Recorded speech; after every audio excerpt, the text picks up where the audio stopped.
How you doing today, Miss Harley? I am doing well. How are you doing? I'm doing very well. I'm Great. glad to be here with you today. I am glad too. All right, well, let's get the interview started.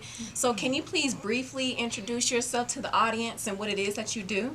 Yes, my name is Mrs. Martha Harley, or Evangelist Martha Harley. Of course, I'm an ordained evangelist. So I'm Evangelist Martha Harley, and I live here in Jonesboro with my 3 children. I am married with 3 children, of course, and I am the director and the CEO for Amazing Grace Community, Amazing Grace Evangelical International Ministries, Inc. And of course, the director for the Community Resource Center located in Jonesboro, Georgia. And I host a lot of programs in addition with the Choice Youth Empowerment Program. Okay. So, what inspired you to create your nonprofit, and what is its purpose? That is a very good question. This is a question that I don't have an answer for, but I will try to answer you. All right. I'm sure you got one. Simply because it's not one of those, normally when you have to do something, you sit down and you say, this is what I want to do. Therefore, you put planning together strategically, where to get the funding and all that. That is not what we're talking about here. It's just that one thing lead to another, one thing lead to another. And so far, this is what we have come to. And what I mean for that is that because I'm a survivor, which I believe that we will talk about it before we leave, my thing is that if God has kept me and I'm living the purpose of life, then every single day that I live, I have to give back to community. And that wasn't only the thing that led to this, but I can be at a place that nobody know me, and people will come to me for need. Right. For something they need, whether it's food, it's clothes, it's money, it's mattress. It was very unusual and very strange. I will be at a meeting somewhere, another state somewhere, and somebody will walk to me about some need. So in trying to meet those needs is where I've gotten into. Okay. So what is it that you do here at the Community Resource Center? The Community Resource Center is like a safe haven. Okay. We have food that we give freely. We have clothes that we give freely. We have shoes. We have computers that we call our mini internet cafe. Because a lot of the children in the community, not just children, youth, people in the community don't have the access to the computers. Of course, you may say, what about the library? They don't drive. And just getting in the bus for about 3 hours just to go make flyers, that is a big deal to the community. So they come here, they do their flyers, they do their resumes and stuff like that. The youth, most of them, they stay with their grandma. Grandma don't drive, therefore they are stuck with their homework and their research. So this is our mini internet cafe. They come here, they do their research, they do their homework. On top of that, we feed them. We work with United Way and a lot of organizations. We do referral. We help women in crisis. We do refer to people homelessness. We also have the feed hunger. But here, people going to interview who have no clothes. People who have, just this week to be a sample, we have helped about 5 families. One of them was moving about 78, have nothing, no furniture, no nothing.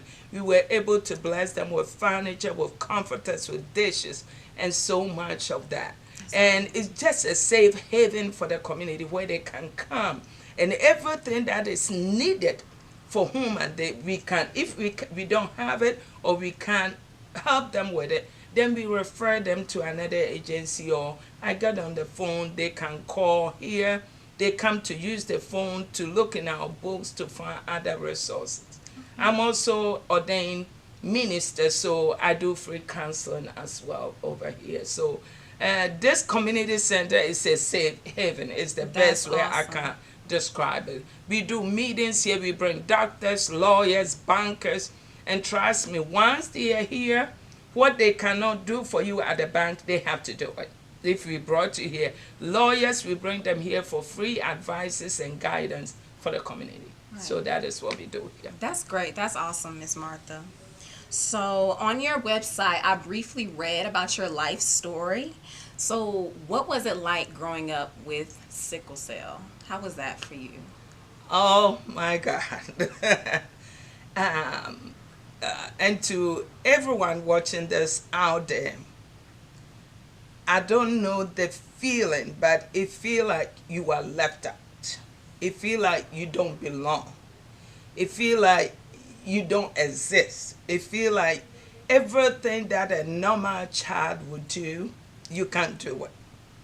I couldn't run when my peers were running. I couldn't pray with them. I couldn't. My peers would not even do it with me. My classmates will shine me because they think I'm going to pass out.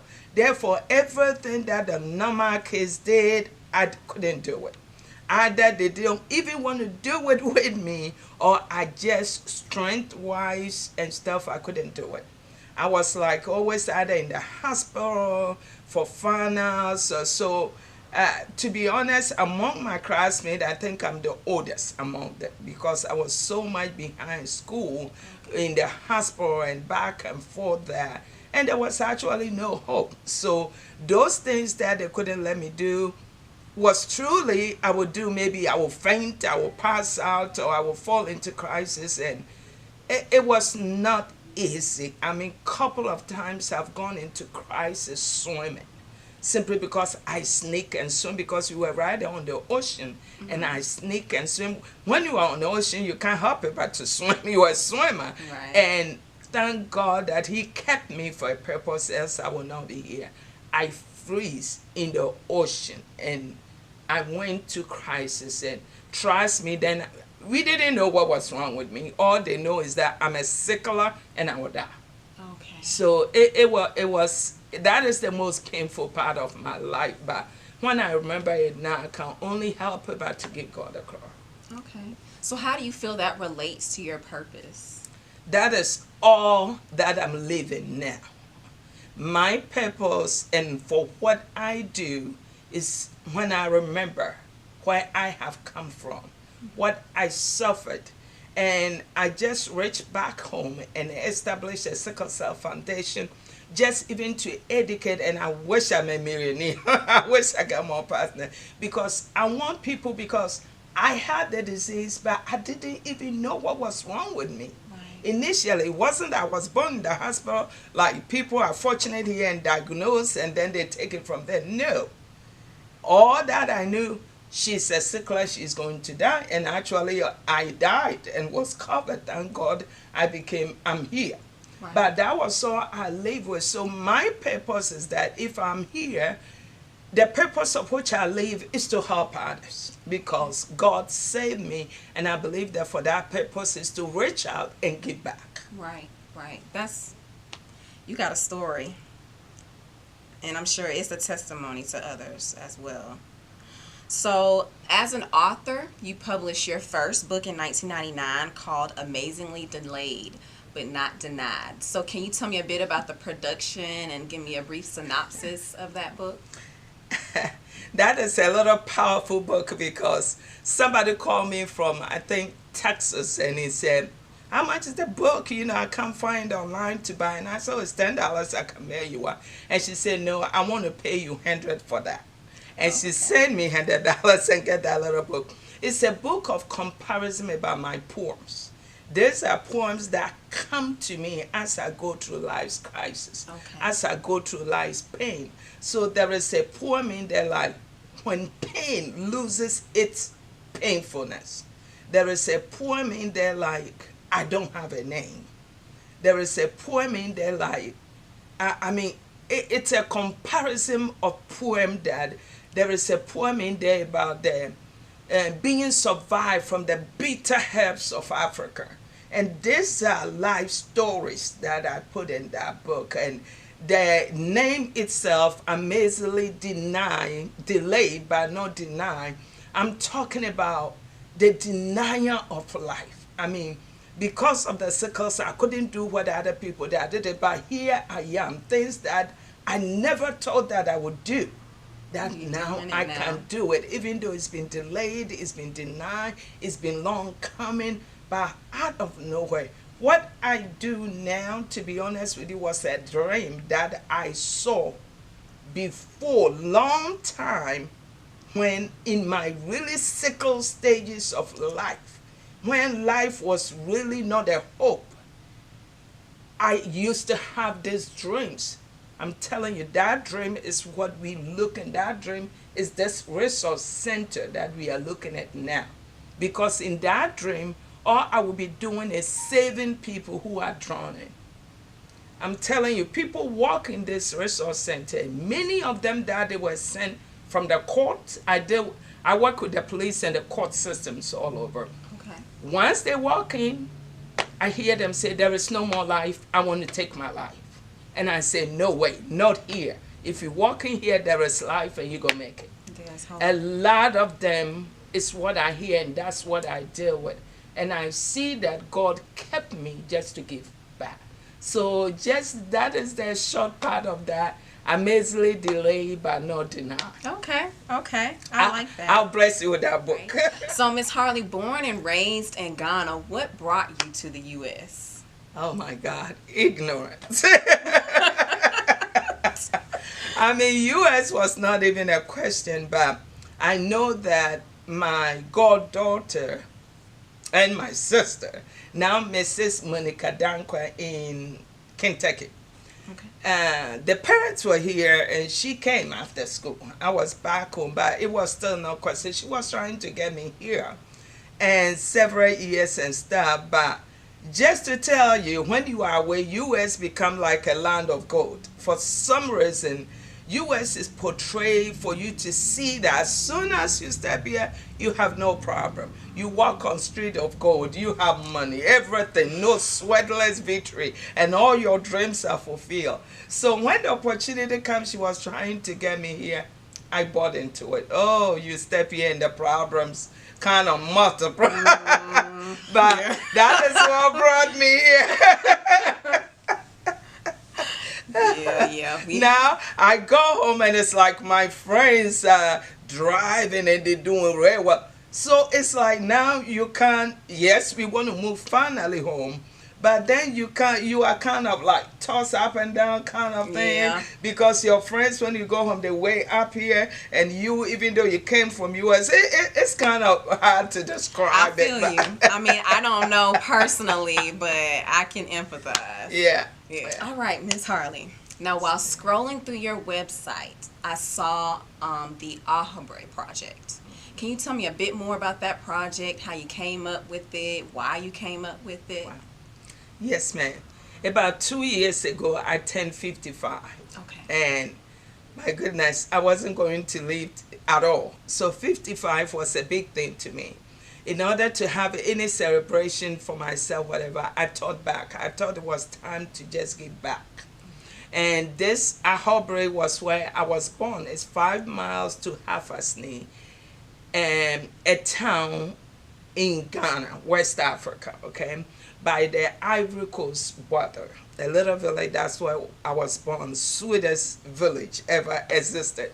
But mind you, I was a sickle cell, not supposed to live.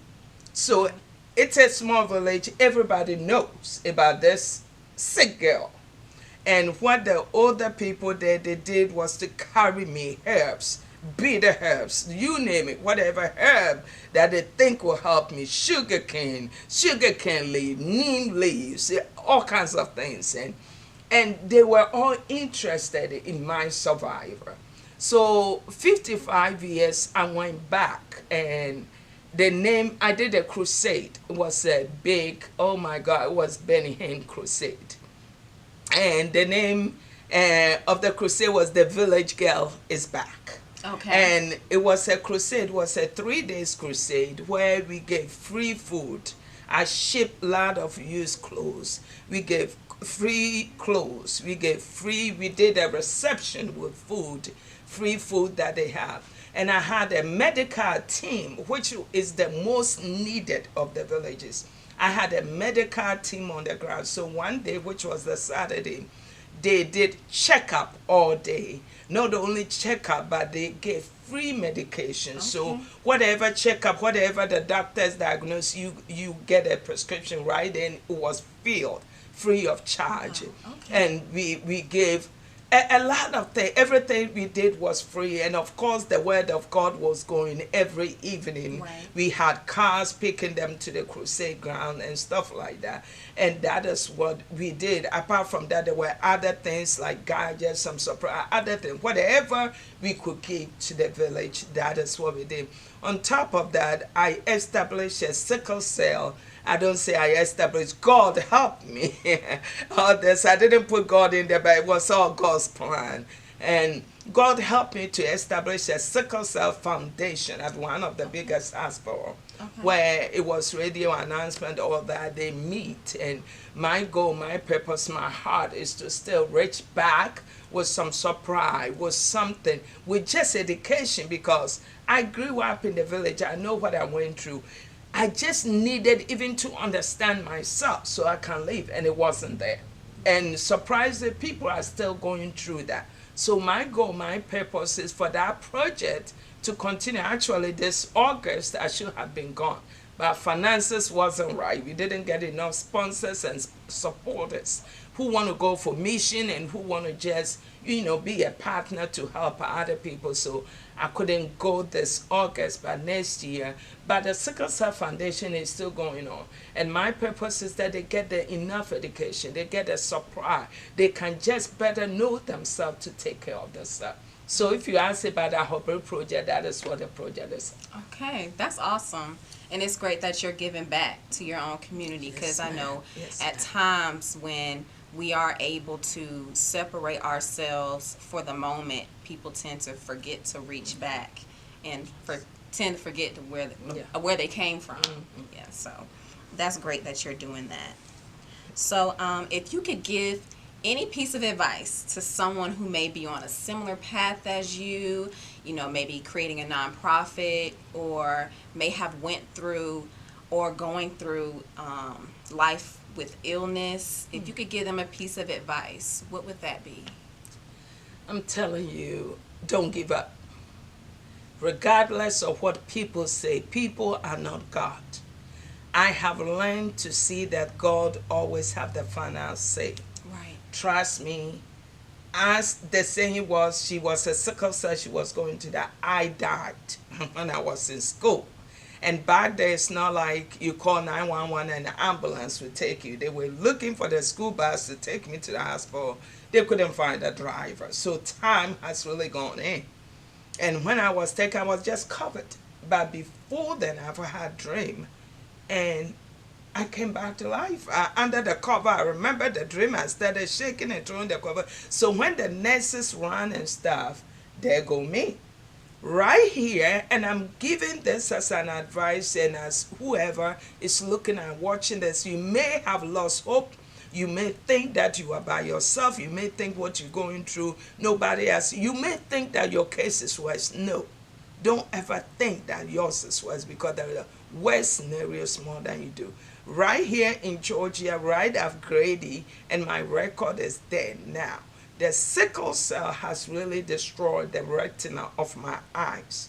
And when I'm looking, it's like I'm blind, okay? Because the retina was now floating in my eye. And when I'm looking at things, it looks like somebody has really brought. And according to the doctors, Emory doctors, Grady doctors, what have you, what finally they concluded was, you're going to live with this for the rest of your life. I cried unto God, and here I am. It was one day when I was in my kitchen, bum, and my eyes open. This is not a story. This is a testimony. This is a record. I have, time will not allow me to tell you my testimony on this, but if anybody can, they can call me. So I just want to speak life to you. I want to tell you that you are not by yourself, you are not alone, and whatever you're going through, please know that it's only God who has the final say. I know what I've been through, but I heard one of the sickle cell doctors saying that one day when I turned the TV on, sickle cell patient who pray do better. And that was absolutely true. That was me. So I encourage you. I don't know who is watching. I'm not promoting anything to you. But if you don't have Jesus, that is what I have. That is the only thing I can say have kept me alive.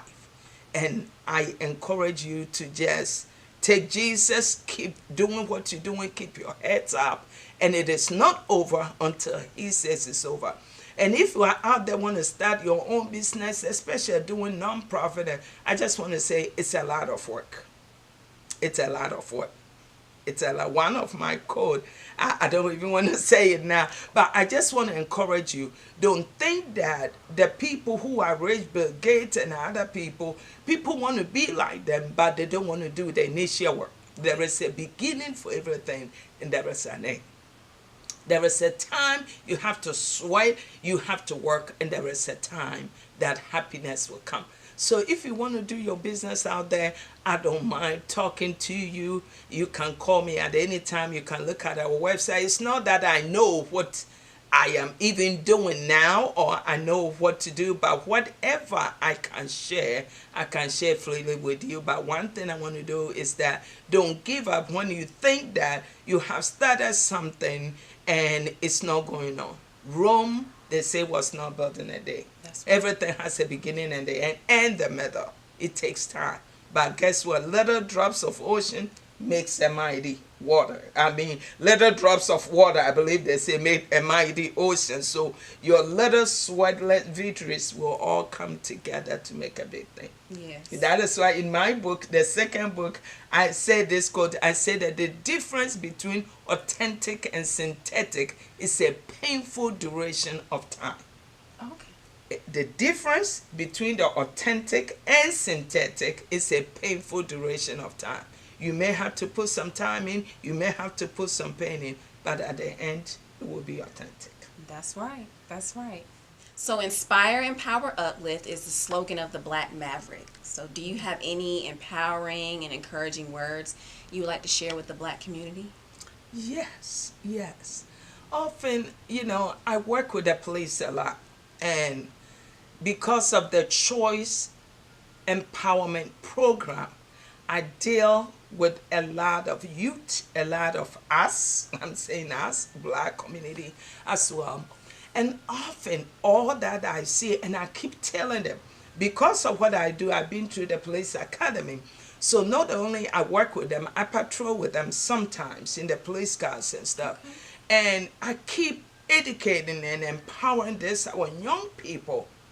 It's not everybody. It's nice to have that kind of look, like Rastafari kind of thing with your pants falling off. But it just put you in another category. I'm sorry to tell you, my Black people out there, my color, I'm talking about this with passion.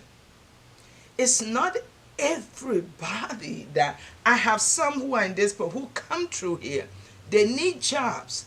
But they have all this Rastafari hair, even with me, not to say it just even the order in which they are even smelling with that. I wouldn't hire you. And I'm offering to cut the hair, let them have a good look, just have an appearance that is presentable, and they wouldn't do it. Therefore, nobody will hire them. So they are into this trap of coming here for food, getting in trouble, me transporting them, finding somebody to transport them to the promotion and probation officer so they can keep up with it. And it's like a circle. Please, my folks out there, just if there is one thing I want to tell you, please dress for success. If it's one thing I want to tell you, please just keep yourself. Let somebody see you and look at you twice. Let somebody just look at you. You can't have tattoo all over you, pant falling, hair, we already have a stigma. You see what I mean? So the minute, even if I'm driving the police car, I am Black. But when I see some and then they record and they say there's something going on, automatically you are a target. Automatically you are a target. because it just look like, okay, you are up to, maybe that is not the option, that is not the notion, or that is not who you are. Please, my folks, my black, especially the young generation, please, please, please, your looks are very, very important. Your looks count a lot. So if there is anything I can tell you, I love you, and I thank my Miss Amanda for this, that we can all be together through this, media and network and this interviews and all that we can share information, we can be together, and we can exchange information and help build and stay connected. But please, let's all reach back. Another thing that I do is a lot of our black fathers are being locked up. And trust me, most of them just like guidance and direction. I have so many who come through here, they just don't have nobody. Therefore, they have no concept about life. And therefore, all they have to do is to get in trouble so that they just go somewhere, because they have nobody to get. I have people come here, they can't even find any relative of the family. Let us all reach back. You can be a father wherever you are. You can be an uncle. You can be a mentor. Wherever you are, the community in which you live in, the subdivision. If you have nothing to do with your black young one, I encourage you from today, just be a mentor, be a counselor, be a father to somebody, and you will see that one day that will be a great thing that you did. Absolutely. Absolutely. I agree. So, if anyone wanted to contact you or your business, how can they reach you? My office number is 770-478-2606. 770-478-2606. My personal cell phone number, which I will put it out there because I love you as myself. My personal cell phone number is 404-749-8058.